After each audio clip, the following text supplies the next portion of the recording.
विषारी दारूमुळे मृत्यू पावलेल्या लोकांची संख्या वाढत असून आता ही संख्या 6वर पोहोचली आहे आणि 20 जण अजूनही विविध खासगी रुग्णालयामध्ये उपचार घेत आहेत। ही दारू बनावट असल्याचं उघडकीस आलं असून जिल्हा रुग्णालयातील एका कॅन्टीनवरच या दारूची विक्री होत असल्याचं पोलिसांच्या तपासात उघडकीस झालंय। पोलिसांनी या प्रकरणातील कॅन्टीन चालवणाऱ्या एका संशयितास ताब्यात घेतला असून बनावट दारू बनवण्याचे साहित्य देखील जप्त केले आहे। याविषयी अतिरिक्त पोलीस अधीक्षक पाटील यांनी अधिक माहिती दिली।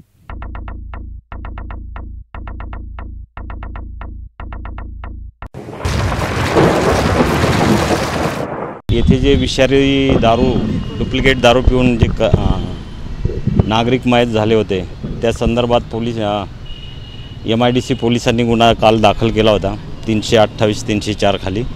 त्या गुन्ह्याच्या तपासामध्ये जो मेन आरोपी भीमा अर्जुन आव्हाड त्याला अटक केल्यानंतर त्याला विचारपूस वगैरे केली आणि विचारपूसांती थोडीशी बातमी आम्हाला मिळाली होती आणि आज जी आपण रेड केलेले सिव्हिल हॉस्पिटलच्या आवारात कॅन्टीनमध्ये तर तिथूनच ती बनावट दारू वितरित केली गेली आणि ती लोकांच्या पिण्यामध्ये आल्यामुळे ते एक्सेस डोसेसमुळे ते मयत झालेले आहेत। तर त्याला हा पुष्टीदायक पुरावा आता जे स्पिरिट आणि बनावट बाटल्या बुचन मिळालेले त्याच्यावरून दिसून येते।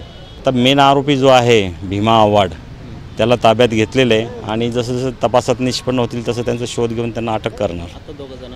पेपरला आले 7-8 लोकांचा बळी गेलेला आहे पण आपल्याकडे अधिकृत आकडा 6चा आहे। इथं 5 झालेले आहेत। रेगाव आणि दैठणे तिथलं काय आम्हाला ऑथेंटिक अजून अधिकृत माहिती मिळाली नाही। इथं आपलं PM केलेलं आहे त्याच्यामुळे ते आपल्याकडे अधिकृत नोंद झालेली आहे। तर विविध खासगी रुग्णालयात अजून काही नागरिक उपचार घेत असून त्यांची परिस्थिती अत्यंत गंभीर आहे।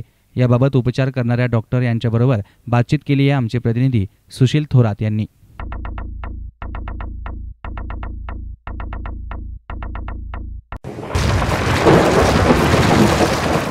जिल्ह्यातील पांगरमाला येथे बनावट दारू पिल्याने जवळजवळ 6 जणांचा आत्तापर्यंत मृत्यू झालेला आहे। तर काही जण आत्तापर्यंत मृत्यूची झोन देत आहेत। नगर शहरातील सिटी केअर या हॉस्पिटलमध्ये हे पेशंट ॲडमिट आहेत आणि त्यांच्यावर उपचार करणारे जे डॉक्टर आहेत आपण त्यांच्याकडून जाणून घेऊया की नेमकी आता या रुग्णाची परिस्थिती कशी आहे। आमच्याकडे दिलीप आव्हाड म्हणून पेशंट ॲडमिट होता, त्याचा मृत्यू झालेला आहे आणि आता शहाजी आव्हाड आणि अंबादास आव्हाड म्हणून 2 रुग्ण आमच्याकडे सध्या ॲडमिट झालेले आहेत।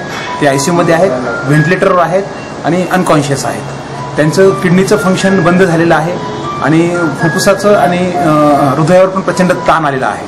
त्यामुळे हे पेशंट अतिशय चिंताजनक कंडिशनमध्ये असून आम्ही आमचे शर्थीचे प्रयत्न त्यांचा जीव वाचवण्यासाठी करत आहोत। निश्चितच डॉक्टर मात्र यांच्या पोटामध्ये जो पदार्थ गेलेला आहे नेमका कोणता पदार्थ होता की त्याच्यामुळे त्यांना एवढा त्रास होता? मी त्याचं ते सॅम्पल आम्ही लॅबला तपासायला पाठवलेलं आहे। त्याचे रिपोर्ट्स आपल्याला साधारणतः काही दिवसामध्ये मिळतील, त्यावेळेसच आपण सांगू शकतो की त्याच्यामध्ये नेमकं काय आहे। आपण ते सॅम्पल लॅबचे रिपोर्ट्सशिवाय त्याच्याबद्दल माहिती देणं आता संयुक्तिक होणार नाही। धन्यवाद। आपल्याबरोबर होते डॉक्टर सोनार यांनी माहिती दिली की निश्चितच हा जो प्रकार आहे गंभीर आहे आणि त्याच्यात जे पोटामध्ये पदार्थ गेले त्याचा रिपोर्ट आल्यानंतरच कळेल की या दारूमध्ये नेमकं काय होते। सुशील थोरात, अहमदनगर।